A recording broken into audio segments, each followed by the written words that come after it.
I don't often feel old, but Discord's doing it to me nowadays. Thank God Scott is like the lead on doing Discord stuff. I used to know it. Yeah, I'm still wrapping my head around Threads, so you know. Oh, they did have the Rise of the Witch King expansion. Yep. I love the whole Angmar section of the lore so much. Like, I mean, there's a reason I mentioned that. It's gotta be on GOG. Like, I would imagine. Yeah, it's I'll have to Is it check. that old? Holy shit, is it that old? Dude, yeah. Yeah. 2004, 2005. Oh, God, that's That was so long before I ago. graduated high school, so yeah. God damn it, my withered ass.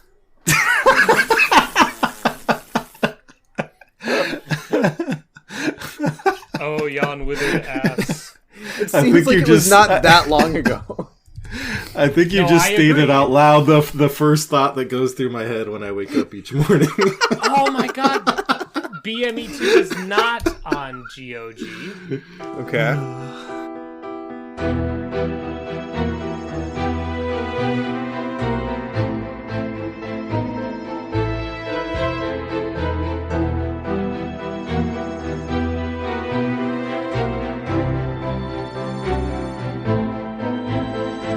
Mythos Busters, investigating the mystery, monsters, and madness of Arkham Horror, the card game. Hello and welcome to episode 112 of Mythos Busters on this Friday the 13th, according to our show notes.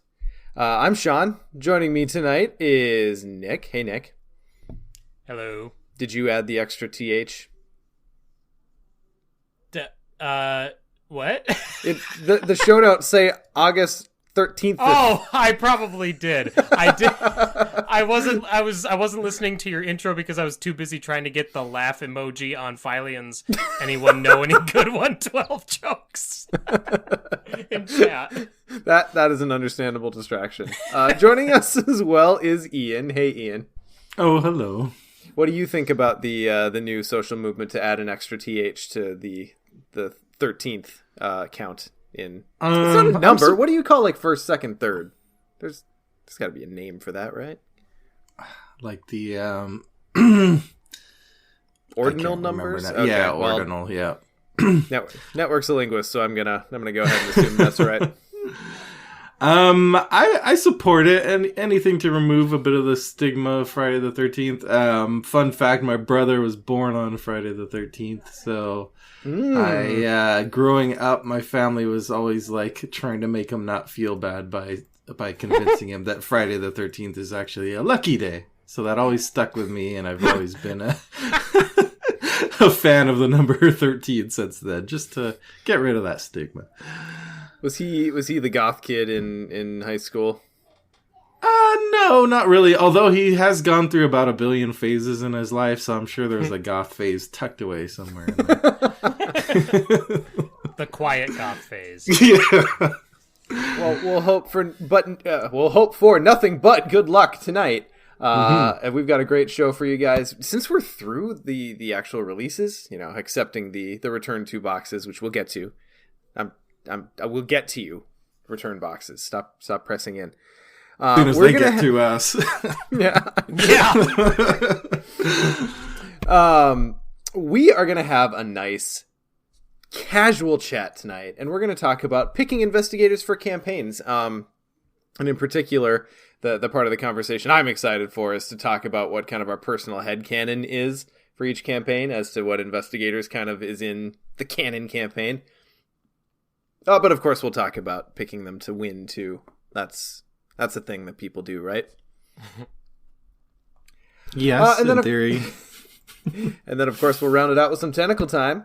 But before we do any of that, first thing I wanted to note, just a quick update on Dissonant Voices, which, if you don't know what that is, it's our voiceover project where we go through and do a narration for the insert story text for each scenario in the game.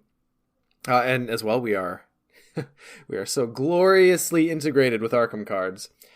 So as we have hit a stretch goal a while back and several stretch goals since, You should start looking out for standalone entries in the Dissonant Voices. We're going to start rolling those out too. So not only will you have all the campaigns up to date at your fingertips, but we're going to get some standalones in there too, which I'm pretty excited for because the standalones are just like snappy and fun. And, you know, I've got Rougarou, so I'm going to do a terrible like Louisianan accent and no one can stop me.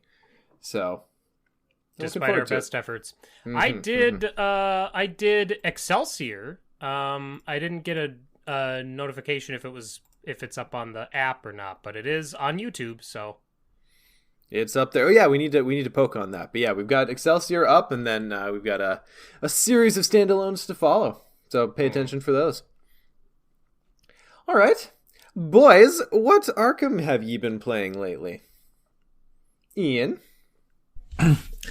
I have mostly been playing some custom scenarios, actually, because we do no promises on when we're going to do it, but in some future time, we want to do an episode about custom scenarios, so finally starting to dip my toe in. Yes, we have to take the time to educate ourselves first. Yeah, we don't want to just, like, do a little half-assed job. We actually want to experience some of the content before we talk about it. So I'm following along with you guys, actually, as you play through the Dark Matter. I've been kind of playing the scenarios after you.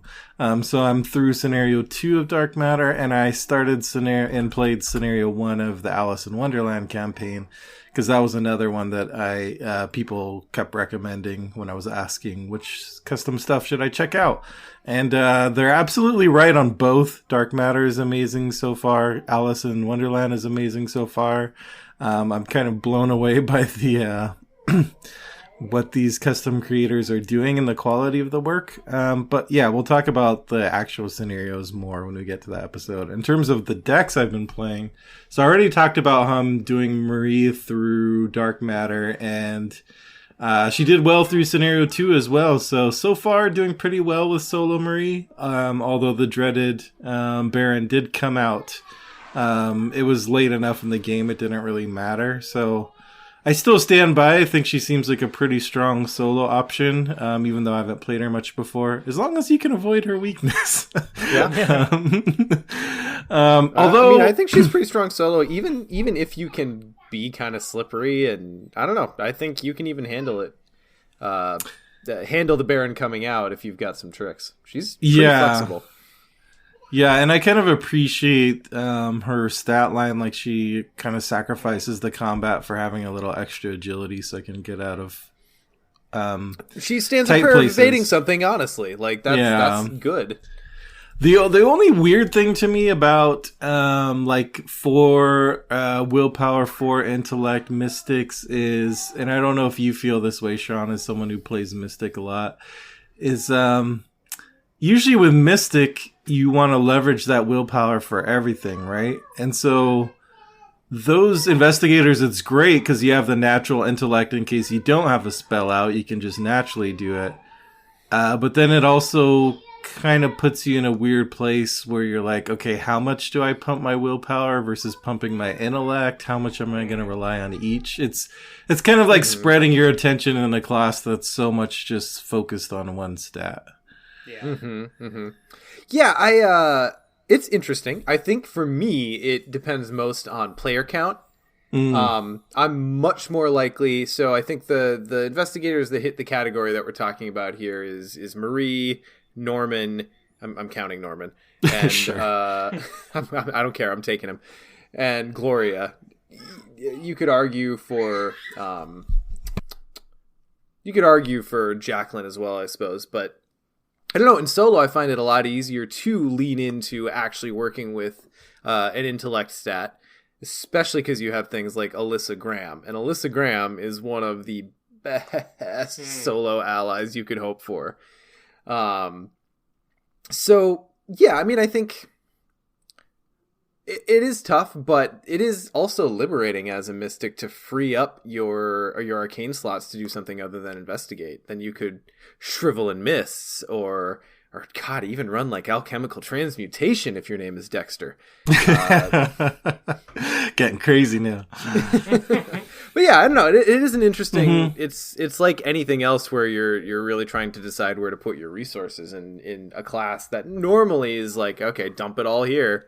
Yeah. It is interesting to be able to pull it back and actually be able to play. Yeah, definitely. I did briefly think about, because Marie's one of the investigators who can take enchant weapon combined with the sword cane. So I was like, what if I had an enchanted cane? I don't think it'd be like the most efficient or powerful thing, but it'd be so fun. So I don't know. Maybe I'll try it just because it sounds fun. An enchanted sword cane. The other deck I've been playing, I started Alice with Patrice solo because Patrice is another one who I just haven't played a ton compared to other investigators. Patrice. I still feel like I'm getting at the hang of her, kind of. Love that confidence. Yeah, she won the scenario at least, so I guess, but she did, not you. Yeah, you didn't know. I had nothing to do with it. She got it though. That passed some tense though.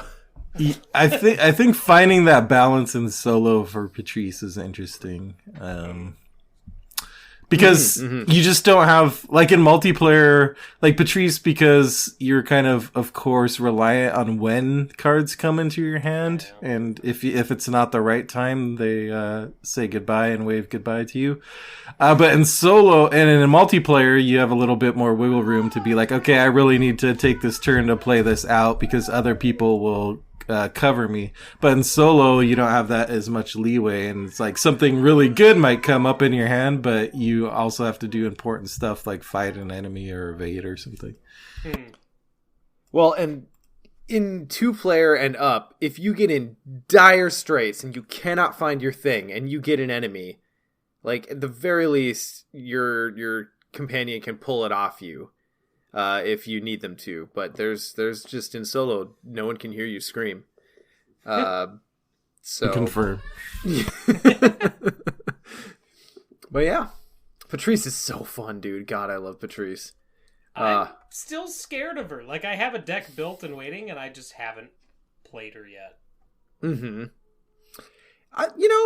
Solo. And Pax points it out in chat here. I think it's a really good point, is that she just requires so much redundancy, and in solo you've got to be able to cover everything, so you really need to pay attention to, like, what does your mix of cards look like? How many cards do I have that will help me with an enemy when I need it? Or how many cards do I have will get me a clue or evade, or what, or icons to commit, whatever it happens to be. And it's a very interesting, you create kind of a frappe with Patrice, because you can never plan on getting the cards in any specific order. You just kind of you get the mix right. I don't know where that was going, but I think you guys, wherever it went, you guys came with me, so it was fun. It was the frappe of metaphors. Yeah, paying attention to the icon distribution is like so crucial to her. Well, I guess until you get cornered, but still, you still have to pay attention to it. Oh man, I do love playing without cornered though. I got so many people who asked me about cornered when we did Iron Man. I was like, no, she doesn't even need it. It's great. Like, I will never deny for a second that it's fantastic, but she doesn't even need it. Sean trying to flex, we get it. Yeah, I'm trying. You guys not seeing this? Do I need to turn myself up, or Nick? How about you? What you been playing? I have. We played Dark Matter Scenario 2 Electric Nightmare. Yes, we did, and that reminds me, I need to upload that video. It'll be up by the time we post this episode. Okay, so those of you listening on the RSS, you can go and find that on YouTube. Otherwise, anyone who is listening live, you can always find the VOD on Twitch. It was super fun. Coming off of, I'm going to be honest, coming off of that first scenario, and knowing that we were going from, sci-fi space station stuff to dream world with a school and insane children, like, I wasn't as excited to play Scenario 2 as I was to play Scenario 1, because I signed on for, dark, like Dead Space Arkham, essentially, is what I signed on for. And Scenario 2 was just so much of a perceived curveball that I was like, I'm sure it's good, but I really don't want to play it that much. But then we played it, and not only was the theming like, it felt kind of more like Shattered Memories, Silent Hill Shattered Memories than Dead Space, which is fine. I still love Shattered Memories, but it's super fun, and the mechanics that are unique to that scenario were so I don't know. They were just, I never expected to get that sort of like slide puzzliness. Yeah. In the scenario itself. And it really did feel great. So even though I was a little, on the less excited side going into it, I still walked away from it going, wow, bang up job, 10 out of 10. Really, really good scenario. I don't want to talk too much about it because obviously we're doing a blind playthrough. And there might be people who haven't played it who want to, and they want to get the story situation and all that. But that's a lot of fun. That I have to say, like, playing our face check live is an experience because we haven't done that before with any official content. And I think maybe for the most part it's how I want to consume most of the custom content, because there's this weird tension because like you were talking about, the second part of that scenario is very, very, very puzzly. And there was a moment where I wanted to just like sit down and suss it out, but at the same time you get a bunch of people watching and right. No, definitely the pressure did feel like it got turned on during Act 2. But the cool thing is, and I don't think I'm giving anything big away, but it was really cool because it's like, okay, you go from standard Arkham, and then once you get inside the school, then it's like, all right, slide puzzle with the map. Do it, to succeed or to progress, and then the final act is, okay, continue to slide puzzle now, but now there's no pressure. Now you do it, that's your tool, so it was a really that arc, or that use of the mechanic, like the mechanic having its own arc, was really cool. But moving on from that, the only other Arkham I played is I continued my Achievement Hunter campaign the other night, with Ashcan Pete doing Return to the Dunwich Legacy. This is one of the easy campaigns that I'll be playing for DWL. So, but that was really fun. I achieved something I've never achieved. Well, it's not an achievement, but I did something I've never done before in Return to Dunwich Legacy, and that is get out of The House Always Wins with Peter Clover. Ooh, that's nice. Yeah. And this I didn't think I was going to be able to do it, but that sword cane is good, and in Ashcan Pete with Moonstone, that sword cane is really good. Yeah. So there's any movement tricks like track shoes, or I did not. Just... That's why I didn't think I'd be able to do it, because I was staring at like my setup, and I'm like, I don't have any way to like bounce in and out, but.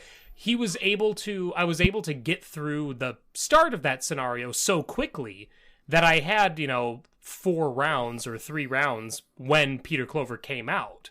So that was, and there were a couple of big enemies in play. There was the Lurker, the Servant of the Lurker, and a conglomeration of spheres, but they only stayed in one location. And they were in the, what do you call it? The hallway or whatever, the back hallway or whatever it's called.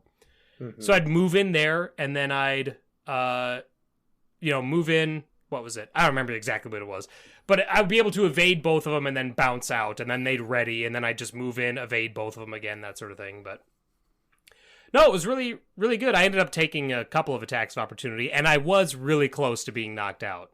Like I make it sound like I handled it, but I think I had to let Duke die well, to get out. So, better get used to that particular thing, right? Exactly. So, but yeah, no, like you were talking about Sword Cane earlier, Ian, and I've used it before, but it's really good. The only thing that is keeping it from being just a 10-on-10 weapon is there's no damage bonus. So it really is. It feels more like a get out of jail free card or something to use to cap off an enemy, more than it does like a reliable, like, this is my main weapon. You know what I mean? But still, great weapon. I love it. And it's also fun running a Mystic off class for Ashcan. I've never done that before, and that is really fun to play with that. So. He's surprisingly good at it. Mm-hmm. Oh yeah, he was rocking. I think he was 5.225. At one point in that for his stat line. So yeah, a lot of fun. But like I said, have you ever played Renfield in Ashcan? I haven't. That's a good time. I don't think I agree. I don't know. Renfield is so scary if I don't have such like an easy, obvious answer to pop him out, short of taking damage or horror. Which I guess in Dunwich it would make sense because you do take a lot of damage like this. There's a lot of enemies that just kind of ping you away in Dunwich, and there's also some beefy enemies. So Arkham finds a way. Yeah. But yeah, so you should definitely listen to Achievement Hunter episode 17 for that, and then look forward to return to the Miskatonic Museum where we'll be burning some books. Woo! So then for my part, go check out Dark Matter. That's been fun. I haven't had a much chance to play Arkham of late. Played a standalone War of the Outer Gods, and standalone 2-player, that scenario it's a different scenario than it is at 4. That one's very interesting. Whenever we get around to like focusing on standalone stuff, I want to get a few more plays of that in, but that is a very, very interesting scenario. And it just changes at different player counts. But then the other thing is I've started a Dream Eaters campaign for no particular reason. So we're doing... we've got Parallel Roland and Safina on one side because I wanted to run the Safina deck that I'm playing for Dark Matter through something ahead of time and kind of get an idea what I want the upgrade priority to be. Are you doing that two-handed or are you playing with another player? That's two-handed. That's a brain burner of a combo right there. Parallel Roland and Safina. I agree. And the biggest really piece... is. Yeah, the biggest piece is just remembering the restrictions on Roland's cards. Yes. Because I've caught myself a couple times and had to back some things up. Because, I'm pretty forgiving on making mistakes and just kind of rolling past it. But when half the point of Roland is he's got rules he needs to obey, I'm, actually very, very strict when I find I've made a mistake. I don't know. Sure. It's weird. He brings it out in me. And then the other side of that campaign is a Cursed Winnie, because I wanted to try out just straight curse rogue shenanigans. And then I'm doing a modified version of my Parallel Agnes Spellstorm deck that I talked about running through Dunwich and stuff. On the dream side. No, waking side. Waking side? Dream side. That's dream side. Yep. Promise. Anyway, it's been really fun. And I'm glad I finally have dipped a toe into the Parallel Investigators. It took me a long time, and they're quite fun. Skids is next. Can't wait. Wait, I thought didn't you play Daisy and Agnes? I did. I've done Agnes before. Okay. And I did a standalone with Parallel Daisy. Oh, I see. You mean campaign. Okay. Yeah. I still okay. Can we be real with each other for a minute? I'm still super not sold on Parallel Daisy. I have a really hard time with the fact that if you fill her hand slots up, she's only at parity with normal Daisy. Mm-hmm. And it would be one thing if her deck building vastly expanded and gave her some really cool things, but it didn't. I don't even remember what I remember reading her, and then I think I forgot what she was like immediately. Yeah. Well, it's a cool banger of an ability. I just don't think she's got the cards to actually make it sing yet. I'll be interested once we get this big drop of what? Just Daisy finally gets to a point where you can really capitalize on the tome usage, and then we get Parallel Daisy, and she's back to square one, and we have to get more cards to now make Parallel Daisy work. Look. I'm not making fun of you for that assessment. I just think wow, Daisy's just condemned to this cycle. It is comically tragic. And I get it. They didn't want to come out of the gate with these Parallel Investigators and blow up the game. But then they made we need Skids and perpendicular Agnes. Daisy now. Yeah, we really do. Yeah, all the other parallels are just so much more interesting, and if not as powerful, at least I mean, some of them are arguably more powerful, but at least they're kind of in the same ballpark. But I'm very excited to try out skids. Yeah, just too bad you didn't get to experience parallel skids before Double or Nothing was banned, because that was a crazy world. That was quite the world to live in. It didn't last long for me either, but it was great while it lasted. You know, it doesn't have to be banned. Like, it's true. I knew you were going to say that. You're literally sitting. You're literally holding that button down, going, "Oh, it's too bad it's banned," as your thumb is pressing down the banned button. I never want this podcast to turn into like a morning radio show where we just have a soundboard, but I really, really, really would like a sound effect on command that says "taboo is optional" or something. Like we gotta have a "taboo is optional" jingle. It needs to happen because it's just important to remember. You just play how you want to play. Right. That's all that matters. And then the next level is playing like me, where some you do taboo, but you only do some of them. You pick and choose. And who cares if it's against what taboo says? It's just like, no, I agree. I think that this card should be like this, and I like the taboo, but I don't think that card should be like that. So, like elusive, I'm fine with it the way it is. No, it's all or nothing, Nick. Didn't you read the taboo list? I did. I did. He just decided to play with the tab and not the ooh. Yeah. I put the ooh in taboo. Anyway, I actually really do want to bust into, especially with you two, because you're very, developer creator minded. I would love to kind of really talk about taboo and its current state. So anyway, that's for another time. Let's move on. So our hotline this week, we didn't get any responses. Everyone was on vacation. It's fine. I hope y'all had a good time. So the one thing I did want to remind everyone is we're going to have a new prompt this week based on our discussion topic here. We've got the hotline set up as a phone number just to make it easy on everyone and accessible. But if it's less anxiety inducing or in any other way more attractive to pre-record and just send us the file to insert, that's super okay. You can definitely do that. So if that makes it easier at all for anyone to call in, please remember that is absolutely an option. That you don't have to call in at all. You just send us a file. So this week's prompt, as we're about to talk about in our discussion topic this week, we're going to talk about headcanon and what investigators you think are super appropriate for certain campaigns. So topic this week, what is your headcanon for a specific character or campaign? It can be an aspect, it can be a happening, it can just be whatever it happens to be. Call into the Mythos Busters hotline at 203-493-MYTH. That's 203-493-6984. You can click call on Facebook, or you can just send us an MP3. All cool. Ian, what patron news have we? So, first off, thanks to our board members. That's Chris B, Chris H, Chris M, our conglomeration of Chris's, Morton, Jared, Ian, Kyle, Philip, Dave, Abilio, Jesse, Chad, and Robert. Thanks so much for your huge support of the podcast. And we do have a special shout out to a random patron, and that random patron this time is Jay Chavez. Thanks, Jay, for your support as well. A couple other things. Make sure, as always, you check out mythosmerch.com because we're always adding new merch, and maybe you haven't checked it out before. There might be some good stuff there that you haven't seen.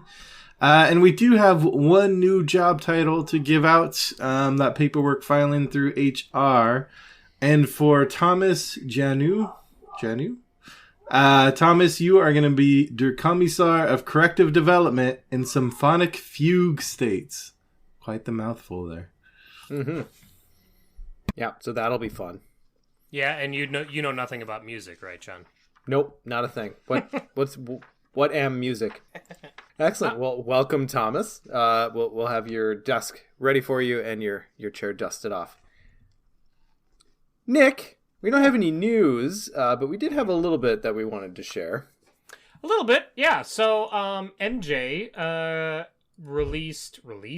posted an Arkham blog post on her blog, Beware the Black Cat, and that is Behind the Curtain Investigators Part 2. and in that post, MJ talks about some of the new investigators coming in Edge of the Earth, particularly Bob and Monterey Jack.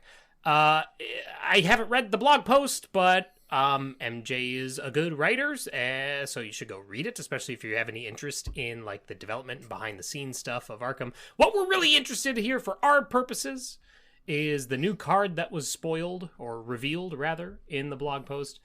And that is a green card, so I'm just going to hand it right over to Ian, because I still feel bad about reading 21 or Bust last episode. Because as much as I loved it, that was an Ian card through and through. So Ian, go ahead and read Scout Ahead for us. All right, I will profit from your guilt here. So Scout Ahead is a 1-cost level 0 rogue event, 2 agility icons, you love to see it, insight and trick traits.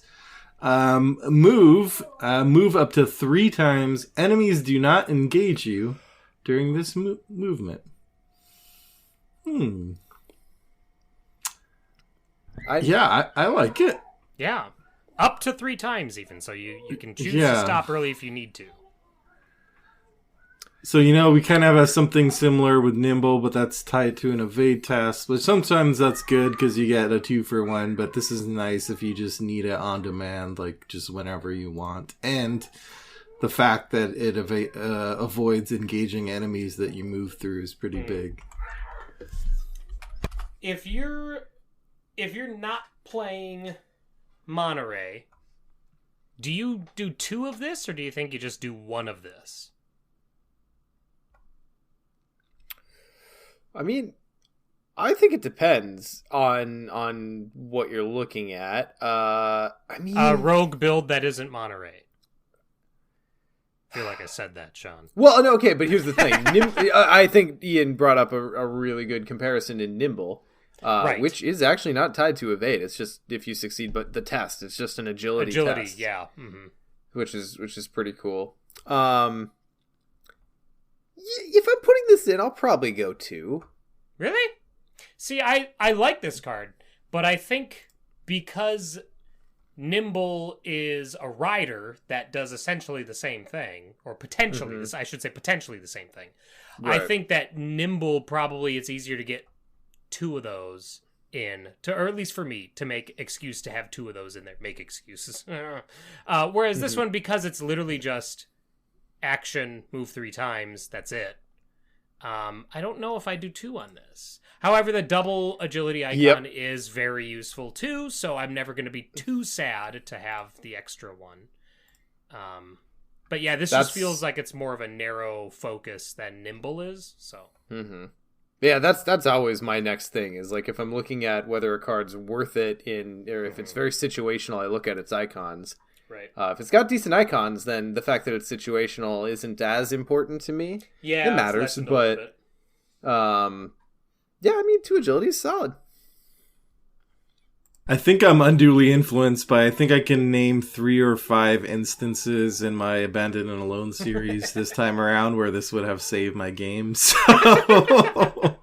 I mean, I could say for certain solo rogues in certain campaigns, this might be a lifesaver. Literally. I literally just described a scenario where I could have used this, and that was Ashcan getting to Peter and getting out again. Like, Duke might still be alive had I scouted ahead.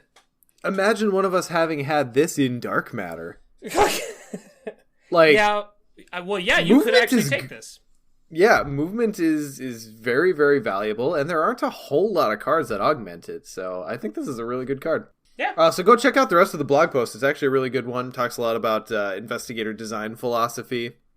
If you want to get hyped for upcoming characters, definitely go dive in. MJ talks about Bob and Jack, I believe, in a little bit more detail. So go check it out. All right, boys. Well, we're what a whole 40 minutes in, and we're already getting to the discussion topic. Look at us. New record. Okay. So let's talk about pairing investigators with a campaign.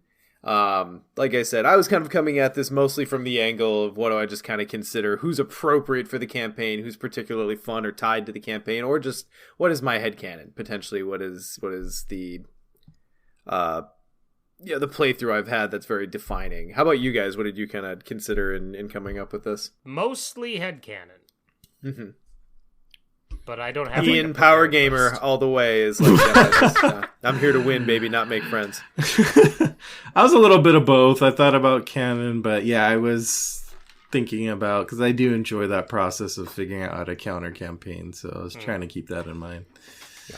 So I think it's fair to say, spoiler alert for these campaigns, because we are going to be talking about them probably in some gruesome detail, though we're not going to be like spoiling the entire story by any means. And we're going to be going in chronological order, so if you need to drop off, we're doing it in release order. So, first, Night of the Zealot. As a campaign, how would you guys describe it? It's pretty vanilla, right? It's as vanilla as you can get, yeah. Mm-hmm. It's got one okay scenario, one great scenario, and one that I preferred never to play again. Devourer Below really is a little bit of a divider, isn't it? Some people really, really don't like it. It's just too swingy. Like, it's too... That's true. It can go... everything. It can go from great to I need to reset, like, so quickly. So... Mm-hmm. Okay, so I think at least the first question I asked for, like, who plays this campaign? Who's the headcanon? For me. The main thing that sticks out to me is that the investigators show up and gather at the lead investigator's house. So the lead investigator owns the house, lives in Arkham, was investigating this stuff, and has gathered people there. Whose house is it in your headcanon? I'll start. Okay, so there's an investigator who's a dedicated investigative reporter. And it's Rex. It's Rex's house, guys. I promise you. He's been looking into these murders. He's so dedicated to the job that, the house in the Gathering is a little bit dilapidated, right? There's some ugly corners. So, Rex seems like the kind of person who's so devoted to his work that his house would go a little bit decrepit. But most importantly, Rex is cursed. So, of course, it would be his house that has a literal lair of demons beneath it. So, I think it's Rex. I do like that answer. When you asked that, the first one that popped into my head was Harvey, because he's like the OG original investigator, and I could see his house being very lived in, literally and figuratively. Yep. I'm trying to remember now. We've seen at Arkham Knights, like, the OG big Arkham horror game. It's Gloria and Harvey, and I think Amanda was one of the originals, right? I don't know why I'm asking for a list. Surely this exists online. Nick, how about you? Whose house is it?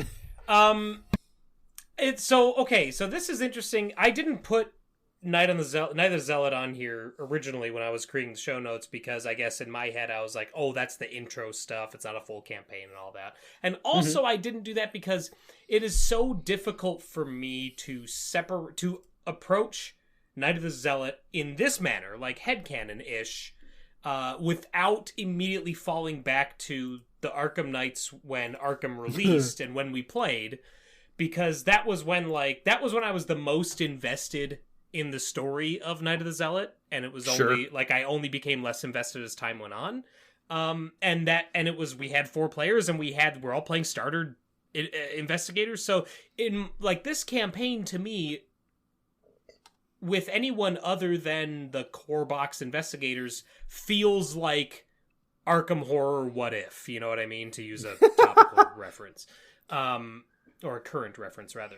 That's hilarious to me that's topical now, because, like, right?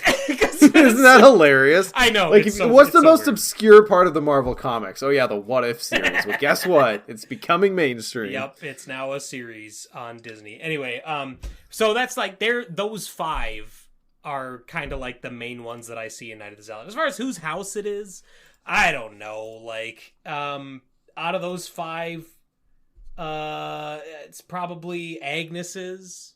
Okay, right. I accept that answer. I was Roland, waiting for you to say Roland, but well, Roland's of a Fed. Yeah, he's, but he's a visitor. There's no way he holds Right. residence in Arkham, right? Exactly. And like I thought like well Daisy's is probably like she probably has a nicer place than that. It's probably smaller, honestly. Like Daisy probably has a small place, I imagine. She lives on campus for sure. Right. And Skids, I mean, I just envision him living out of a suitcase because he's paying all his hospital debts. And Wendy, everybody knows that Wendy is just rooming with Agnes, and so that's obviously Agnes's house there. That's the Oh, that's good headcanon. I like that one. yeah. So Like that's, Agnes takes in the orphan. She started coming to the restaurant looking for scraps. well, of course. And then It they just- like kill elder gods together. Love it. See, it writes itself. So yeah, that's how I've always approached Night of the Zealot, and it's very difficult for me to break away from that view of that mini campaign. The other one that I kind of thought of was, and sadly, she's going to come up a few times because apparently I just think about this, but Zoe. I feel like Zoe and Lita have very, very similar energy. Yeah. So they'd either be like at each other's throats all the time, or they'd be besties. And in my headcanon, they are besties. So Zoe, I think, is another decent lead investigator. All right, so let's talk about the actual. So we've touched on it. I mean, it's the core. It's the core set, guys. Can your deck function as a deck? You stand a chance of beating it. We did with one core set. Maybe from a less thematic perspective, do you guys think there's anyone who is better at Night of the Zealots challenges? I had a hard time coming up with anyone. I think the key to Night of the Zealot is really just simply action compression, because Yes. both Midnight Mass and Devour Below require you to get things done so quickly.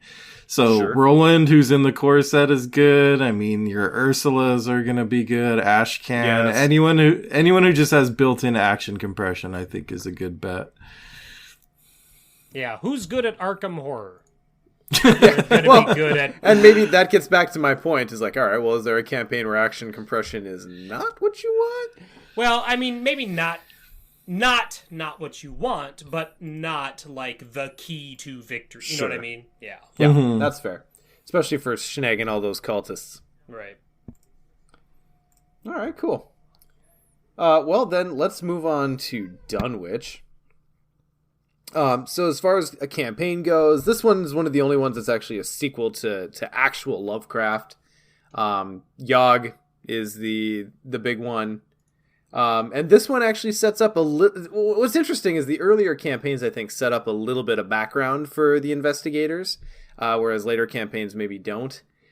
Because specifically in Dunwich, you are Armitage as either former student or ally. I can't remember exactly how you're described, but you're a little bit of a protege to Armitage, right? Something fair like to say? that. Yeah, I believe so. Yeah, it seems like it. And then you're just going to clean up the mess that they neglected to clean up in the Dunwich horror. So, who do you think fits from a thematic perspective? All the Miskatonic folk, right? Yeah, like my brain immediately goes to Harvey. for Sure. Dunwich. Sure. He's like the one that I see like, yep, he belongs. This is his story. And anyone else is just kind of slapped on. Like Rex made sense, but I don't know if that's just my brain going, he was in the box. So I don't, but Harvey's the one that stand out for me. I love the idea of rumors of the monsters reaching Armitage's ears, and he just goes like, we need more old men. Yeah, absolutely. Harvey, Norman, Daisy, I think, is a good one because she's got that particular bent toward the Necronomicon. She's one of the few campaigns where I will let myself take the Necronomicon because it's an okay item. It's not that great. And suffering the token is usually not worth it. But in Daisy, I will let it happen because, she would take it. You'll let it happen. I think Skids is one who pops into my brain, and it's mostly just because of House Always Wins, but also because there's the theme of like tangling with these gangsters throughout, which seems like something Skids would be wrapped up in. So, yeah, if we had Mickey, that he would fit here. McGlenn, the mobster, he'd be a good one for this one. But yeah. Hopefully I we'll also get a full gang campaign one day. I still want that. I also thought that Rita probably wasn't a bad pull from a thematic perspective. It also would make sense that instead of doing like, we just need more old men, Armitage is like, you know what? I'm going to go grab the star athlete who's clearly pretty smart and well, you know, for athletes. And then she's going to take Pete Sylvester, and, you know, they're young and spry, so they'll be okay. That's fun headcanon, right? Okay, Also, so then done. Oh, go ahead, Nick. I was just gonna say. Also, I think Ashcan Pete fits this one best out of all the campaigns so far, because this is one that is like, it's not super far flung. Like, it's not, you know, you're not going down to Mexico, and you're not going to Antarctica or anything like that. And it's also, the vast majority of it takes place in the real world, and it's not until the very end that it kind of goes out of there. So this one, I think, totally makes sense that like Ashcan would kind of find himself swept up into it, whereas something like Carcosa, maybe not, Circle Undone, maybe not. You know, those other ones kind of imply a different sort of setup than what Ashcan would really jive with. I 100% agree that I feel like Dunwich sets up the ability for just like your average person doing whatever to be swept up in it versus everything else seems maybe a little bit more intentional. Yeah. And I love the idea of Ashcan like getting this summons from Armitage and then rolling in on the Essex County Express and then rolling straight back out of Arkham on the Essex County Express. That just tickles me. I think it's for similar reasons that this is. I think Wendy in any campaign kind of stretches the imagination a little bit, but this is one of the ones I consider that maybe it's somewhat believable compared to some of the other ones where she's being like sent on an expedition or like or infiltrating a cult or something. Like, this is something that's just kind of happening around town in Dunwich. So yeah, Wendy's like narrative involvement with a story, she just becomes a tag along for whoever the other investigator is with her. And if you're solo, then it's just like, you're pretty much like, I don't care about story. You know what I mean? Like, yeah. But like, so if we ever get another kid investigator, and then we have a 2-player like Wendy and some like I don't know, Jimmy or whatever his name would be. They can share a trench coat item and become a real adult. Yeah, like, we need to fit into the story somehow. Quick, pretend to be... Get on my shoulders. So, I don't know where I was going with that, but... Fantastic. Okay, so then Dunwich from a more mechanical perspective, what do you guys think are its particular challenges and who's best to address them? We've got this one is weird because it's all... Right? Yeah, this one for me, unlike the other ones, is more about like who I don't want to play in Dunwich as opposed to who I do want to play. Like Patrice is the one who jumps out at me that because she mills. Be right, I've done it. I mean, it's definitely possible, but if you're thinking about if you list all the investigators in the game, that's probably the one that jumps out at you the most is not suited for Dunwich, just because of Beyond the Veil. One of the most heartbreaking moments I've ever had in Dunwich is I did Patrice, and I was like, oh, I want to try solo Patrice. Hey, let's do Dunwich, not even thinking about it. And I do extracurricular activity first, and I get Beyond the Veil, as you do. And I'm thinking to myself, I'm like, okay, I can do this. I'm trying to get assets out. Like, maybe I can... Yeah, I'm trying to figure this out. I get down to, like, the last 9 cards in my deck. I draw my second to last hand, and in it are 2 Deny Existences. Which did me nothing because I didn't take any damage that turn. And then I chucked 2 Deny Existences and pulled the rest of my deck up and then died. It was so heartbreaking. That's a good story just in and of itself. Like, I don't know if it's in my headcanon, but it sure was notable. Okay. I mean, I think... But there's more to it than just the milling part, too. Like, that's the easiest one to think of because of Beyond the Veil. So, like, that's, of course, what's forefront in everyone's minds. I put on the notes here beefy enemies because... And I haven't played Dunwich all the way through in quite a while, so I could be misremembering a lot of things. But I feel like there's more enemies that are like 4 or 5 health or just like a pain in the ass to take care of in this campaign than in any other. And when I say in this campaign, I don't mean like spread out throughout all the scenarios. Like, because we have that one universal encounter set that has the Servant of the Lurker and the Conglomeration of Spheres as 3 of them, and all 3 of them are they're. You have to plan for him. You have to be able to take... Like, the Servant of the Lurker hits for boss damage. Like, he does 2 damage and 2 horror. That's insane. Yeah. And then the Conglomeration of Spheres are like, you got a gun? Nope. All right. Then, fuck off. And then not only that, but then on top of those, you have the Servants of Yig. You have, in Return to, you have the new, like... Not Dark Young, but they're the tentacled guys in... extracurricular activities. What are they? I can't remember what they're called. But Spawn of Yog Sothoth. Yeah. Brood of Yog Sothoth. I don't know. It's something like that. But and then like in Essex County, you got the big enemy that pops in there every so often, and then there's Silas Bishop, who's just a mammoth in and of himself. Is it Silas? It's one of them. Seth. Yep. I don't know. Silas. Okay. So it's just, I think this campaign, every scenario has 1 or 2 or more enemies that are just like yeah, that's gonna take a lot of damage, and if you're not, and it could just be because I played Ashcan without any damage acceleration, but like you got to plan for that. Like they're gonna be popping up pretty frequently, so yeah, I will say that Dunwich is the only campaign where I've ever run level 5 Monster Slayer. Because being able to just one shot a conglomeration of spears is very, very satisfying. Yeah, that's actually a good point, Nick, that I often forget about Dunwich. I think with that in mind, a newer investigator that I have found effective in Dunwich is Nathaniel, because he's able to pump out so much damage so quickly, to just like drop a conglomeration of spheres in like 2 or 3 actions, so I think like a super damage dealer like that is can be effective for Dunwich for sure. Of course, Agnes is another one who's like a super damage dealer, so that might be another good call.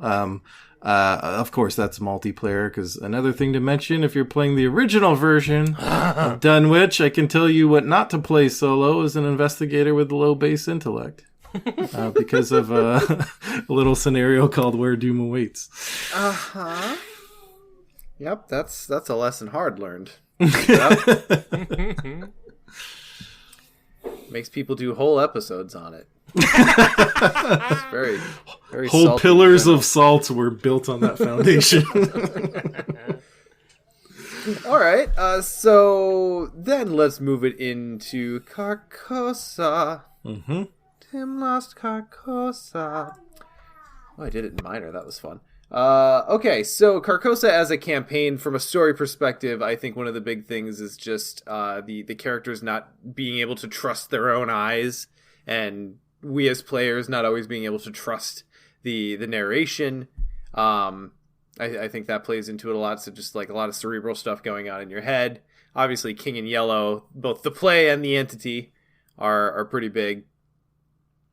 And then the other thing I wanted to point out, because I'm going to talk about Zoe again at some point here, is voices in your head are a very prominent thing to happen to investigators in this scenario, or in this campaign, rather. So it's pretty easy. The ones I just want to get out of the way because they're low-hanging fruit, but they're also really cool, are the ones that just have a direct story ties to the King in Yellow. So we've got Lola. That's pretty easy. She's the featured investigator anyway, so it's very, very easy to justify her from a standpoint of thematics. We've got Min, whose weakness is literally the Yellow King, or the King of Yellow. Yeah. We've got Patrice, who presumably plays in the orchestra. Yeah. And then the other one I thought of is we've got Carolyn, who obviously works at the asylum. And very likely would be alerted to all the goings on by all these patients going crazy as the play comes into town. And then the last one I'll mention, and this is like my real headcanon, is again Zoe. I love the idea. Okay, so look, if if your headcanon is that God is actually talking to Zoe, I'm not taking that away from you. I just personally think it's more interesting if it's not actually God that's talking to Zoe and making her do all the things. So I love the idea of Zoe in Carcosa hearing all these whispers in her head to do certain things in the name of God or whatever she feels she's doing. She's a very interesting character. I actually kind of get why she has so many stands.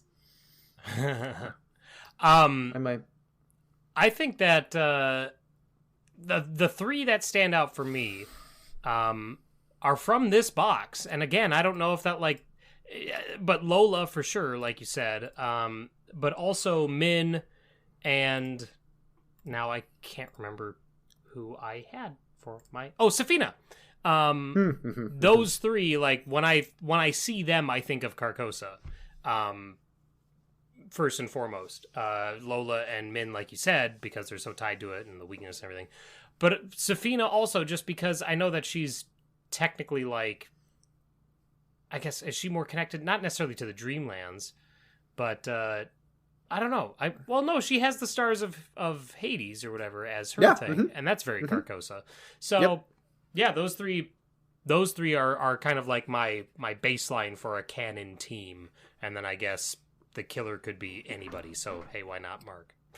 Well, and Emily mentioned when she was on talking to us about Carcosa back in the day that the big thing about the King in Yellow is a lot of the main, or at least a lot of the featured characters in the King in Yellow stories are artists, right? Whether they be writers or painters, and Safina fits right in there. Yeah, so the Carolyn and Zoe were some of the big ones I was thinking, other than the obvious ones. I think I was also thinking the creative angles, and since I've been playing her recently, so I could see someone like Marie of hobnobbing around the Last King party and kind of getting roped into all this stuff. She's quite good in The Last King, I'd reckon. She can have a singing competition with Ashley, see who wins. There it is. All right, so then from a mechanical perspective, Carcosa's got some things. You've got to deal with a bit of horror. It helps a lot if you have good base intellect. It helps a lot. What else? Yeah, it's mostly horror is kind of the big thing that's going to take you down. There are some high shroud locations, at least towards the beginning. And I think there's definitely more than Dunwich, but treacheries that target intellect in Carcosa. Yep. So I also think that Carcosa probably reintroduces the idea of hey, action compression is important.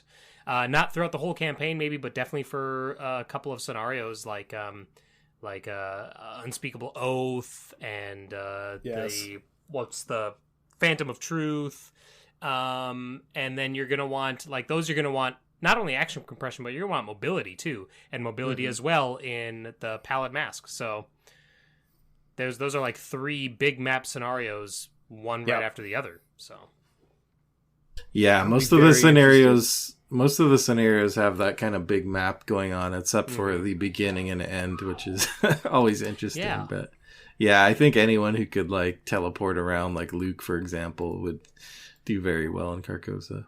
I'll be very interested to see how Jack does in Carcosa. See if he's fast enough to just get through it before the horror takes him out.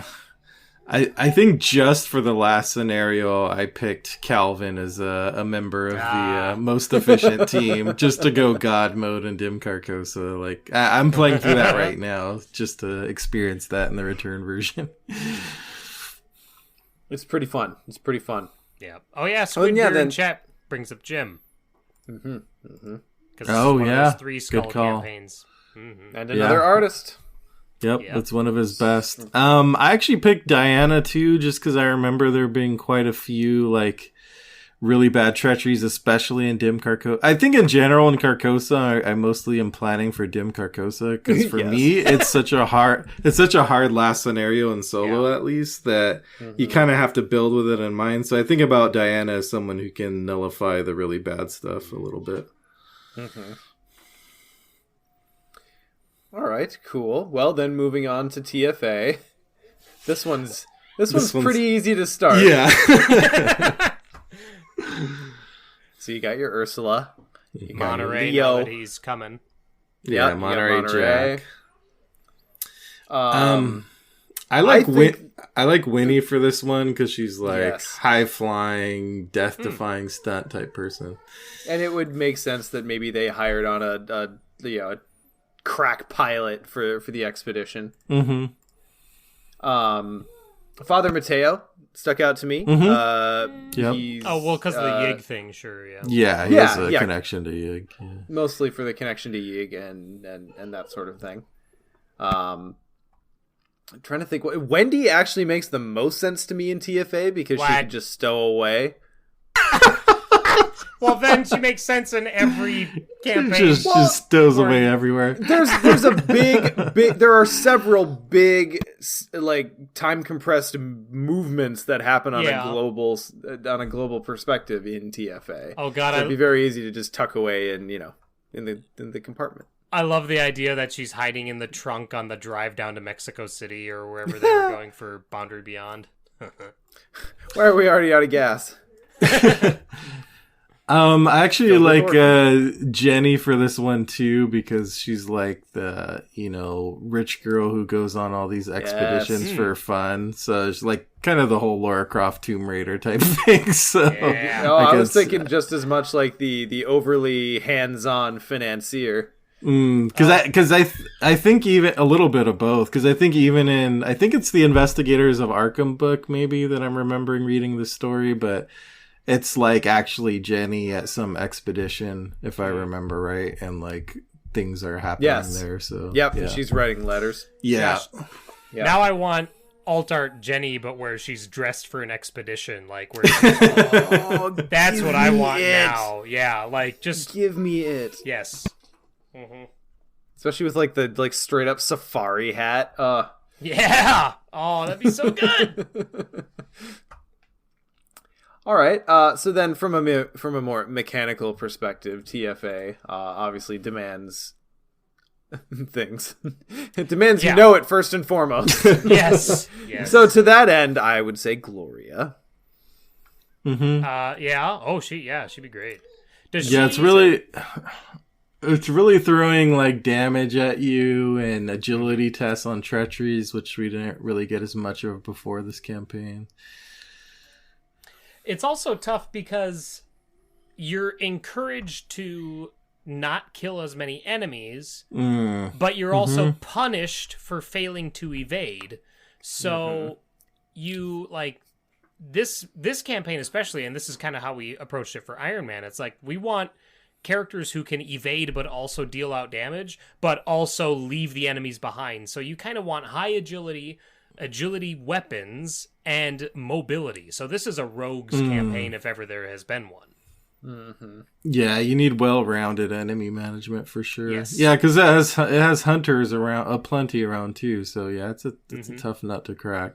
And then on top of that all, you need someone who, obviously their investigator ability won't help, but at least in card access and how you build it for City of Archives, just like oh god, yes, building with that in mind is helpful. And that again, that's great for rogues because if you have double versatile, then you can just pop out, whatever cards you don't need and just throw in some of those like the neutral skills. So yeah, actually, is what I did with Finn. I actually picked Winnie for that reason as part of the efficiency team, just because I think you build Winnie with icons in mind anyway, so you're probably well set up for City of Archives. The other one I was thinking of is Calvin again, just because the scenario hands out so much trauma that it kind of plays into Calvin's strengths, I think. There are some... Okay, so, I mean, you can also go the other way with it and muscle your way through, though, right? Do you... Oh, yeah. I mean, Nick, your defiance of the Vengeance mechanic was legendary back in the day. You're just like, well, I'm doing my Leo campaign. I'm up to, 25 Vengeance. It's fine. It's not even, even on the scenarios that I'm like, okay, I'm going to keep my Vengeance low. If I fail that second scenario, and it's like, you can try it again. I'm like, nope, blowing this shit up. I don't care. Yep. I'm not doing it again. Like, oh man, it's just. But I do try. I try to keep vengeance low. But if I'm not playing someone with agility, then it's inevitably just gonna shoot up there at some point. Yeah, that does get trickier. All right, so then let's talk about one Circle Undone.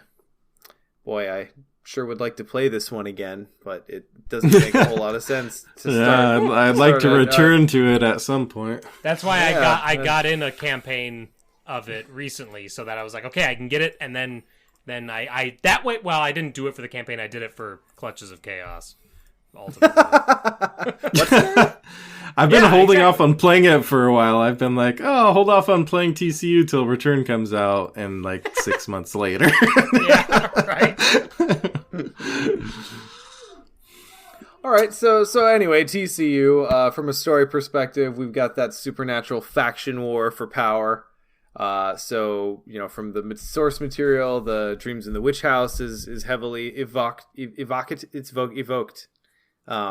evoked it. It's evocative of it. There we go. We corrected. Azathoth is at the center of it all, and also the Silver Twilight Lodge is here. So, you know, low-hanging fruit for TCU. Diana Stanley's obviously the feature investigator. You could also make an argument for Preston. Oh, yeah, for sure. Oh, totally, yeah. He has the Silver Twilight ties. I think it's a little bit more interesting to try to pull people out on like the witch side. I feel like Agnes is a really good pull for TCU. Yeah. Yeah, I put down Akachi because I could see them sure. seeing her as like a witch, basically. I say Agnes primarily because she's on the cover art for the box, and it's so cool. And I want that Agnes deck where she's like two-handing a magic sword. Give it to me. I suppose I could parallel Agnes to enchant weapon on Time Worn Brand. Okay, solved it. Oh, Enchanted Blade. Can parallel Agnes take that? Yeah, she can take level 3 Mystic, right? Can she? I think so. She can take level 3 Mystic, level 5 spells. Oh, sure. Anyway. Agnes is one. Marie literally says she has witch's blood. Yeah, I put down York just because there's that scenario where you're like messing with people's graves, like witches' graves. So seems like something York would be wrapped up in. I do like, and this could just be because I'm doing association with Preston, but I do like Jenny in this one too. I don't ask me why. Well, she's a socialite. It stands to reason that she might get mixed up in the affairs of the Twilight Lodge at some point. Right. Maybe Trish, if she's going undercover. I don't know. She does weird undercover missions, so I could see it. Yeah, I just kind of had a hard time picking out anyone else that like really felt at home in the theme. But you know, that's fine. Maybe Dexter. He's kind of a male witch, right? Sure. Is that how that works? Yeah. Yeah, I believe they're called man witches. Yeah. Okay. Yep. My man witch. My man witch. Yeah. Okay, then more mechanically, TCU is famous for a few things, and one of them is very, very sloggy treacheries that just murder you if you can't get rid of them. Yep. And they're all will tests, aren't they? Yes. Jesus it is a Christ. very, very, very heavy willpower campaign. Oh. And I know willpower is very prominent in treacheries and anyway, Joe because that's Diamond kind of the point came of it. out in this box. And Preston with his one will. Preston, that's... Oh, poor Preston. He just collects those in your threat area treacheries. Joe Gotta catch 'em and all. Preston are playing Pokemon. Those witch curses. Like, Preston, the point isn't to collect as many as you can. Wait, why is your guys' threat area empty? Well, do I win if I get 6? I'm winning. Then the other big mechanic is haunted. So, I mean, someone asked it earlier as we were talking about it. I think it might have been Phileon. But having a high natural intellect is really good because failing investigate tests is more painful in this campaign. Yeah. So, it's never bad, but it's particularly good to have high intellect here. Yeah, either that or you want plenty of tools to trick those clues off of locations. Yeah, I think mystics in general tend to fare pretty well in TCU, both because of the high will, and then you got things like read the signs, which is like a direct haunted counter, and yeah. Well, and not only that, but wasn't this campaign the one that had the special box where if you're playing a mystic, read this? So, MJ was telling us right from the beginning. Mystics are it's a mystics game for sure. I'm trying to think Okay, I lost it. Never mind. So, who are you bringing besides? I mean, there are people who can make it through just fine. You've got your Wendy's and your ash cans, right? Yeah, the high will ones, of course. I tend to favor Rita for this one because of because I've said before how she's like one of my few solo campaigns that were successful in the initial run of TCU, but it really comes down to Behind the Black Throne that she can move so fast in that scenario and like evade the tiny dancers, as I call them. Will it comes in very handy. So yeah. Okay. So then moving on to Dream Eaters. This one's, and I'm sure it's already happened that anyone, I know enough about the lore to kind of talk about it, but if there's any listeners out there who are like lore masters on the current Arkham universe, they're probably screaming into their headphones right now because we're forgetting things. I had a hard time with the Dream Eaters kind of figuring out who feels particularly good. My main man, Luke. Well, I mean, yes, there's definitely Luke. The one who's listed in the insert is never a bad thing. So you've got the dreaming and waking world. You got spiders on one side and weird fantasy adventure hijinks on the other side. Really helps if you like cats, because of all the things that MJ poured into that campaign, she poured her love of cats into it. So not ash cans. Right. So beyond Luke, I was thinking of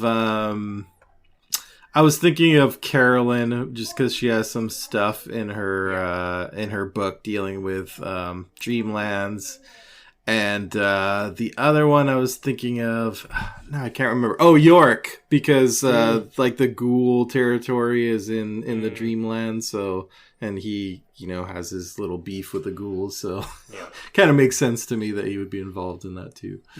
The cool thing about this is that you have two campaigns to play with here and to kind of develop your own headcanon. And this was one that, like, my first blind playthrough for this, I really took to this story and the atmosphere and the sense of place that you really get from this campaign. So I love the idea of the more down-to-earth investigators being in the waking side and the more free-spirited investigators being in the dream side. So I, of course, I love Tommy, Joe, Roland, Carolyn being that sort of waking team, or those kind of investigators, but those are the ones that really stand out to me.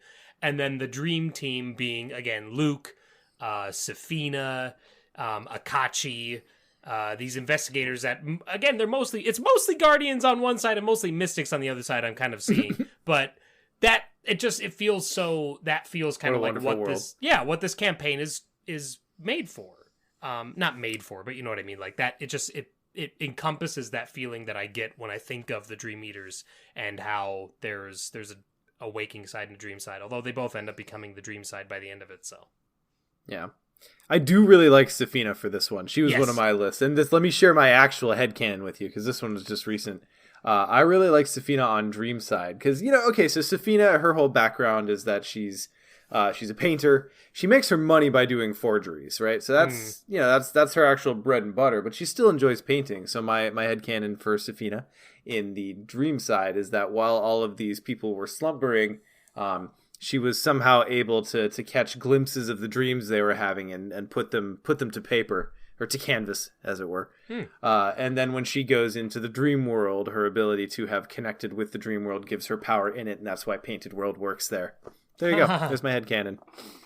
Also, if you're really hurting to find a way to make Wendy work, you could say that maybe Wendy is an adult in the waking world, and she just never really got past the trauma of her childhood. And so you play her on the dream side, and that's her manifestation in the dream world, is as a child. Oh, shit. Now we're playing some Psychonauts shit. Right? I've been going back and enjoying a lot of old Silent Hill stuff, so I'm definitely in that frame of mind. Ian, how about for you? Yeah, I think beyond Carolyn and York that I mentioned, I also like, and obviously Luke, I like Patrice for this. Like, in her whole art and her whole persona is really dreamy to me. It has that feel of like being in another world, so I could see that kind of playing a part in the TCU. So I think those are the main ones that popped into mind for me. I think it's another one where a lot of the artist types, I could even see someone like Gloria, like capturing down her thoughts, her dreams that are coming through in her new novel, and then she actually gets sucked into the dreamland. So something like that could work, I think. Now, we've been talking a lot about the dreamlands. We've been talking very little about the waking side. And I'm kind of curious, do you think that that's maybe a little less distinct as a story? Because I had a really hard time thinking, like, okay, who would be watching over their compatriots at a hospital? Maybe that one's just like so much more open-ended as a concept. Yeah, I think it's also kind of it's kind of a misnomer. We all call it dreaming and waking side, but like the waking starts out waking, but it quickly gets into the dreamlands too, like within a couple scenarios. By the end of the second scenario. Yeah, it's more like spider side, and I don't know what we would call the other side, but yeah, it was a cat side. Yeah, it was a little bit harder to think of who fits in that one thematically. Well, we don't have a doctor yet, so. It's also like narratively, it's like the I can't remember the name of the scenario, but that first scenario on the spider side is literally just like their whole narrative thrust is directly tied to the other group. So it's almost like you come up with who are the ones going in and taking care of the situation, and then be like, oh, okay, who would know those people? who would those people trust? So that's a good lead-in. Look, okay, so half the reason I wanted to take, at least the reason I took this angle on this topic, is because this is honestly kind of how I decide to take investigators in. If there's not a specific deck I want to try, like, I kind of like a lead-in. And especially picking partners, if there's one deck I want to try but I don't know who to pair with it, like, ooh, yeah, that's a good lead-in, Nick. I like that. All right, so then from a more mechanical perspective, I'm going to recommend Zoe, because Swarm works with her ability exactly like you want it to. Just make sure you have a cash register sound effect queued up. Yeah. Oh my god, she makes so much money. And the fact that she, with that Dunwich splash, can take 2 copies of, like, Storm of Spirits. Pretty great. Pretty great. Yeah, any area effect stuff is really good. Grenades. Yeah, I put down Finn, which is kind of cheating because I would put him down for every campaign for me probably, but I try to restrict myself, and the reason I picked this one is just because Where the Gods Dwell is just such a tight doom clock. Oh my god, that you need it feels like a doom cock though. I mean, most of the time that's what I feel like has ran through me. So so Finn, Ursula, any of your, like, the people I consider to be the fastest investigators in the game are probably who I would be looking to do the dream side with, especially Solo.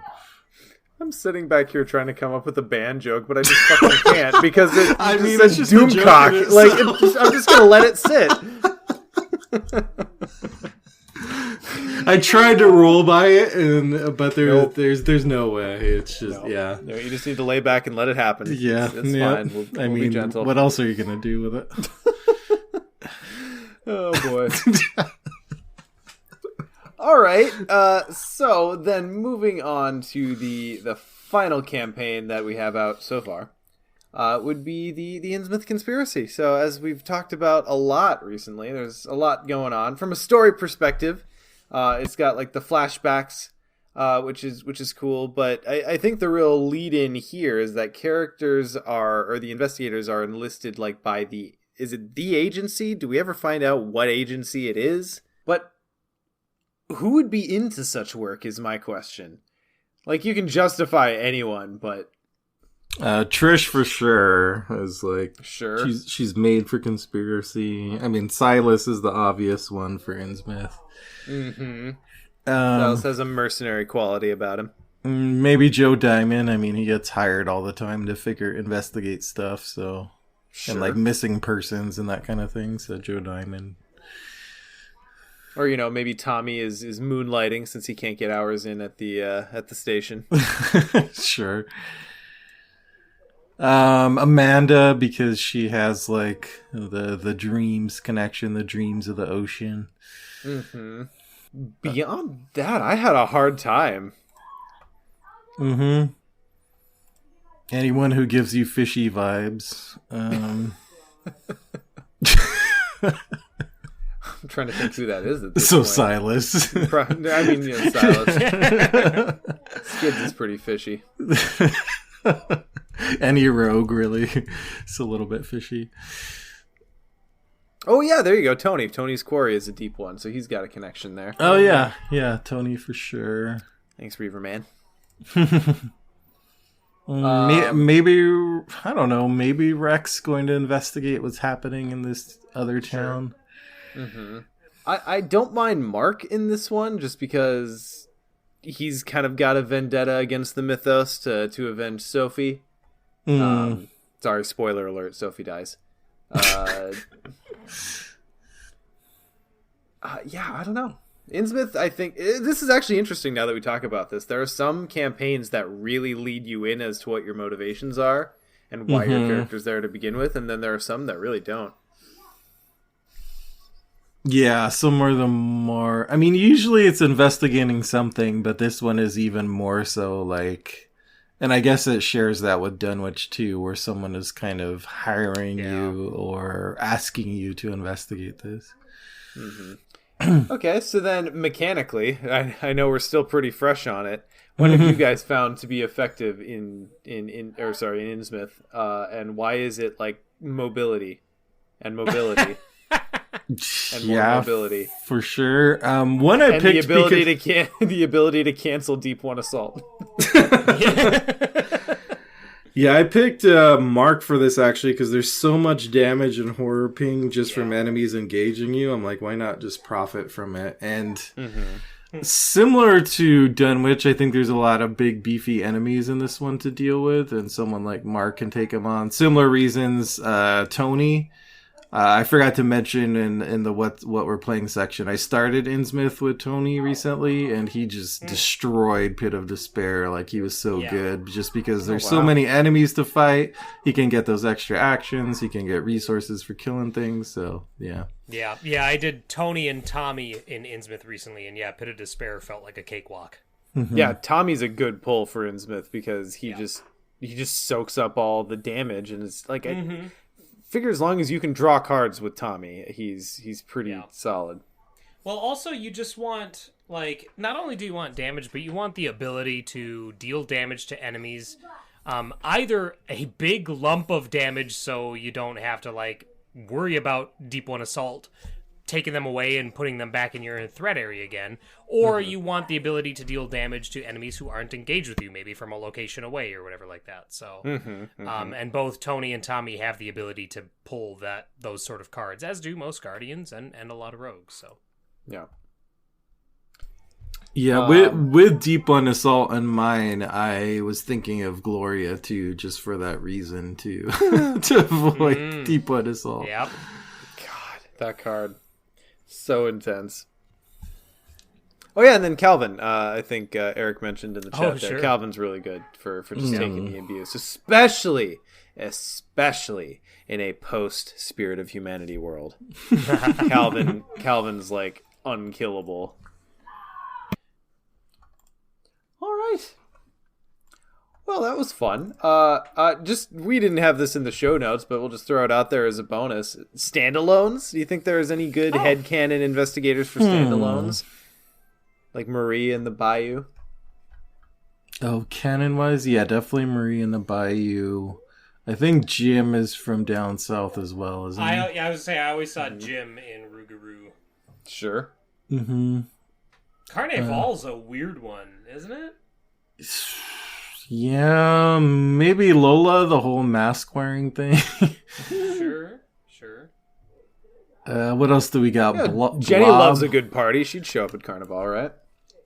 I think Mark for Blob, the whole like soldier military. It's like a very kind of military type operation. Oh yeah, and Mandy for Blob to be like the the sassy researcher who shows up and knows everything. Yeah, I'd watch that movie. Yeah. War of the Outer Gods really feels like Diana Stanley. I was gonna say anybody, because like it's affecting such a big area that like whoever. It's a disaster movie. You'll pull someone from every walk of life. So talking about specifically Diana Stanley headcanon for me. So before I got into the mythos, I kind of interpreted her redeemed cultist status, that she was a cultist from the cult of whatever ancient one we happen to be going against in Eldritch Horror, right? So I never knew she was specifically tied to the Silver Twilight Lodge. So I love the headcanon of Diana being just like a defector from whatever whatever faction we happen to be facing. So her in War of the Outer Gods is particularly fun from that perspective. Which one is she defecting from? Whichever one's first, right? Oh, okay. Probably the green one. Yeah, probably the green one. Megan, our cat. I think all the Egypt scenarios are pretty easy. It's just our typical expedition people. Yeah. Yep. So it's the Mummy. So it's Daisy Walker as Evie and Mark as O'Connell. And you're done. I was looking through the list and Preston as the brother Jonathan for sure. Yeah, there you go. For sure. I'm trying to think. I think maybe Nathaniel Cho would be like Ardeth Bay, the Magi. Anyway, sorry. Don't get me talking about the Mummy. It'll happen. It's so hard for me to separate Min from Guardians of the Abyss just because of Scott playing like hold the door Min for that whole scenario. That was so good. And like now it's just like, yeah, that's just we're playing that, someone play Min, and then everyone else just play whatever you want. Yeah. I always associate Zoe with that scenario, kind of weird, but just because like that Zoe Wendy team I took through the Egypt scenarios is like one of the few that can consistently like I know will kind of rock those scenarios. Plus I think I don't know, it's kind of fun if you get Zoe with like the evil weapon at the end and have her turn bad. Oh man, the Kopesh, evil Zoe Kopesh. Yeah, that sounds fun. I do like how, Ian, when you want to like bend a campaign over and make it your bitch, you take Zoe and Wendy, and when you want like Arkham, like what would it be like Flying Circus Arkham or Monty Python Arkham What If? You do Skids and Daisy. Or at least you used to. I don't know if you've done them in a while. But yeah, I haven't in a Skids while. and Daisy but... were just a comedy of errors. Yeah. Skids and Daisy are so classic. Iconic, even. Another one I need to revisit is Calvin and Lola, which now they've actually gotten a lot of cards, so I think they'd actually be a decent team. But when they first came out, oof, that was an interesting campaign, right? Calvin and Lola on Expert. Any campaign, I don't care. Yep.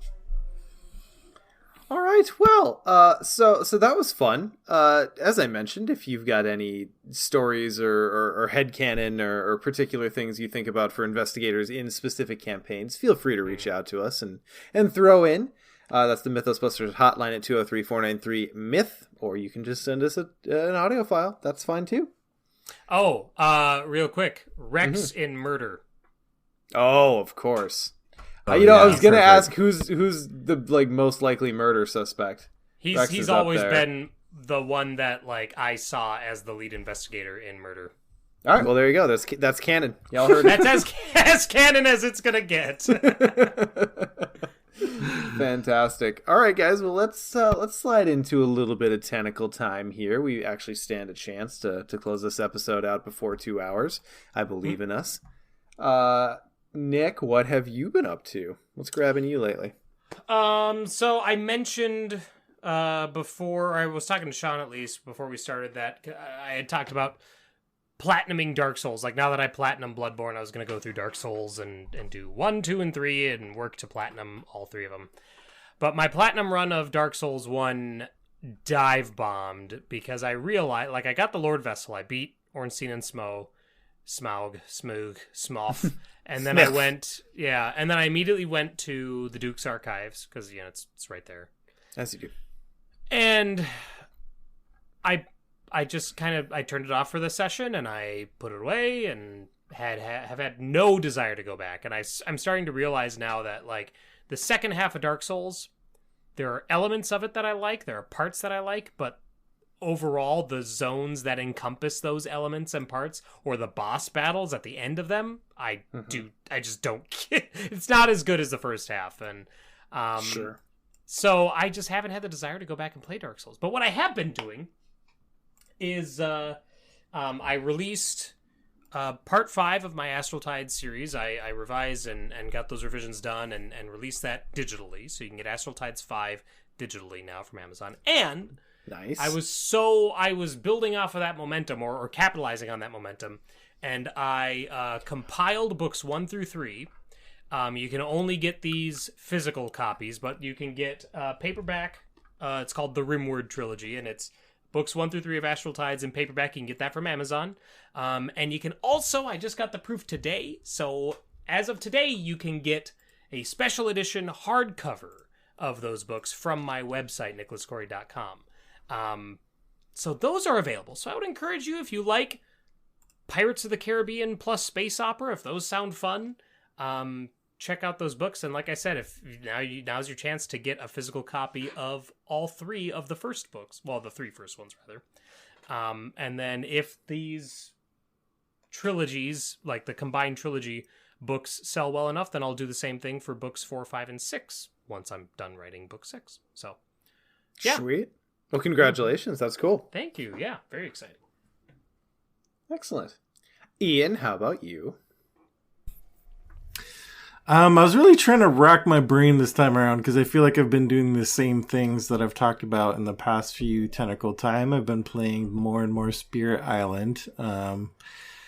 Really good game. One of the few games that I can see getting substantial playtime, because usually it's just I get a new game, play it, and then it goes and sits on my shelf and watches me play Arkham. But Spirit Island is one that has actually been getting pretty good playtime, so that's to Spirit Island's credit. Been playing more Football Manager on my computer. Let's see, what else have I been doing? I think one thing lately that I don't think I ever mentioned on Tentacle Time, and if I did, this will just be a repeat, but I finally got around to watching Blade Runner 2049. Oh, what'd you think? Yeah, and I just, even though I was a big fan of the first movie, watched it a bunch of times, especially being a kid of the 80s, I just didn't get around to watching it, and then so I finally watched it, and I loved it. I thought it was super good. Because usually, everyone knows sequels can be so dodgy, especially a sequel that's however many years after the fact. 30 years later. Yeah, it's so long. The chances of actually recapturing anything that made the first one good is so small. But and Blade Runner's got a specific legacy because of like what's happened to that movie after its release, the cuts and like it's for sure, and it like helped launch the whole cyberpunk genre, or at least popularize it. So, and so many movies just took from it. So sometimes it's hard to like do a sequel because people think you're copying when really, the original was the one. Anyway, the point is, I think it did such a good job of like capturing the feel and spirit of the original while modernizing it and doing a kind of more modern and different story. And it was a masterpiece in my opinion. I loved it. It was so good. Wow. Yeah, really good. It's long and emotionally draining, but really good. I still haven't seen it, so I should get around to that. Oh yeah, definitely watch it. I know I heard it didn't do too well in the box office, but I think it's the kind of movie that's not really set up to do well in the box office because of what you just said, Sean. It's like a niche movie that's also very, very long, and although there is action, it's more of a It's not. It's very cerebral. Movie. Yeah, it's a very cerebral movie. So it not a recipe for box office success, but a recipe for a really good movie. So much like the original. Yes, exactly. Yep. Yeah. So that's really me. Good. Yeah. Cool. Well, for my part, I have picked up a lot more Marvel Champions in the past few days. I ended up grabbing the Red Skull box finally because I've been grabbing heroes because I like the heroes. I like my player cards, but I did really have a need to get some new villains. Got Kang, and then I got the Red Skull box, so I'm working my way through that. I'm taking it very casually. Very, very casually for me. It's the first LCG where I'm actually collecting it like an LCG and not buying everything. Not paying attention to the meta. Don't care if I have the most finely tuned decks. And I'm also not diving like crazy far into the rules minutia to make sure that I'm playing it 100% correctly. I don't know how much those things factor into my enjoyment, but I'm quite having fun with it again. Hawkeye is really good. I don't know, right? Is anyone else? As a hero or as an ally? Yes to both, but I was speaking as a hero. I've only used the ally, and holy cow, he was good. Yeah, it's been a while since I played, but I like the Hawkeye hero a lot. One of my favorites to play. I grabbed new Venom. I was sad that they ended up going with Flash Thompson Venom, but I guess I'm glad it exists rather than not. He's still a fun hero. That's interesting. Yeah. Well, it's the Guardians of the Galaxy cycle, essentially. Oh, sure. And I guess he's got ties. I barely know anything about Flash Thompson Venom, but I guess that's the one that I know the least about, too. When I think of Venom, it's like, obviously Eddie Brock first, but then second is Mac Gargan. And so I was like, ooh, Gargan would be a fun, but no, Flash Thompson. Oh, okay. Well, all right, then. And it makes sense. I hope the reason that we got that one is that they're saving like classic Venom as a villain. I'd love to see him as a villain at some point. That'd be cool. Have you played Scarlet Witch yet? Yes, I have played Scarlet Witch. She's fun. Yeah, super fun. One of the most fun ones to play. And Quicksilver. Like, Quicksilver is perfect. He's just, like, snappy and fast, and you can do some really fun stuff with it. I don't know. I'm really enjoying Marvel more than I did at its launch. Kang was really fun. Kang was basically, it was Foundations of Stone. For any of you Lord of the Rings players out there, drink. So you start with Kang, all of you fighting Kang, and then when you beat phase 1, basically he banishes you into different corners of time. So everyone has their own play area where they are dealing with their own different version of Kang, and there's 4 of them, and then you each kind of you come together and eventually. So anyway, I had a really good time with that. Kang was fun. That's really cool. I like that because I think one of the reasons why Marvel really hasn't resonated with me is that the games don't really feel like they have an arc to them. Sure. Like, it's always just, okay, fight the villain until you win, and keep fighting until you win. Whereas this, like you're describing with Kang, that feels like a scenario has, a beginning, a middle, and an end, and there's this change in action and everything. That's really cool. I like that a lot. To be fair, I don't know if we've ever played a full game. We always kind of stop after we beat the easy one because I see everyone's eyes kind of drifting. So I'm like, all right, well, we'll just pack it up. That was fun. So, well, and that was the other thing I was going to say is that unfortunately the thing that I like least about Marvel is how everything seems to turn off for me when it's not my turn. Mm-hmm. And Kang, as cool as that is, feels like that would just kind of, in that middle section, would just kind of dial it up to 11. Maybe, I don't know. Maybe. It kind of depends on how you run the table. I could see Right. a table doing it a certain way. But anyway, having a good time with Marvel. I keep saying this. This time I think it's true, though, is that I think I'm done buying Marvel until hopefully they inevitably announce X-Men, and then I am all the fucking way back in. So, we'll see. I don't think I'm going to grab any of the Guardians of the Galaxy stuff, because I love the Guardians movies, but I'm not necessarily connected to the characters a whole lot, so... I don't know. We'll see. Is Yondu a character? Like, is that a hero that you can play as?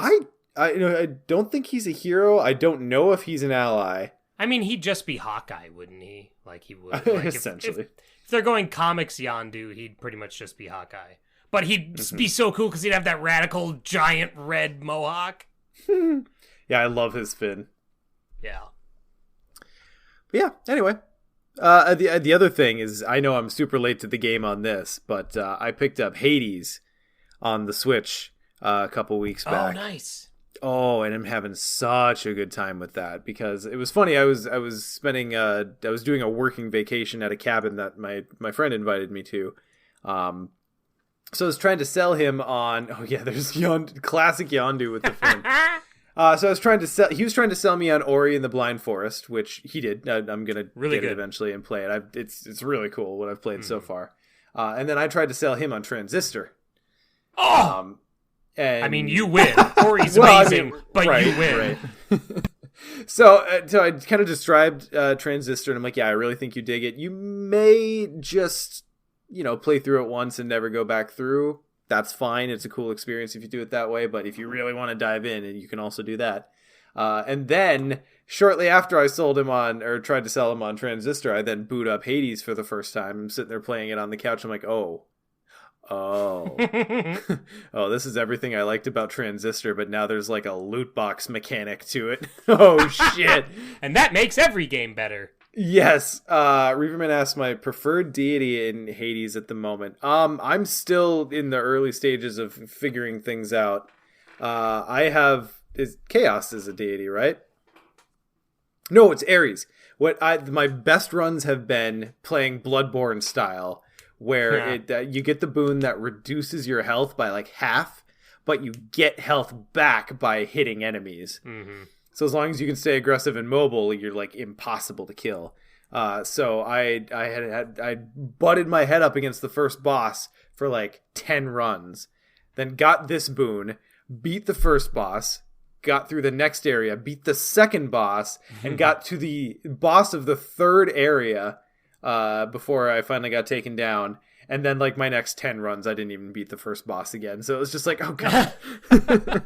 Clearly, that's an OP boon. But I think it's Chaos that gives you that one. It's either Chaos or Ares. No. I agree that more games would be better if they were like Bloodborne. Yes. Mm-hmm. Mm-hmm.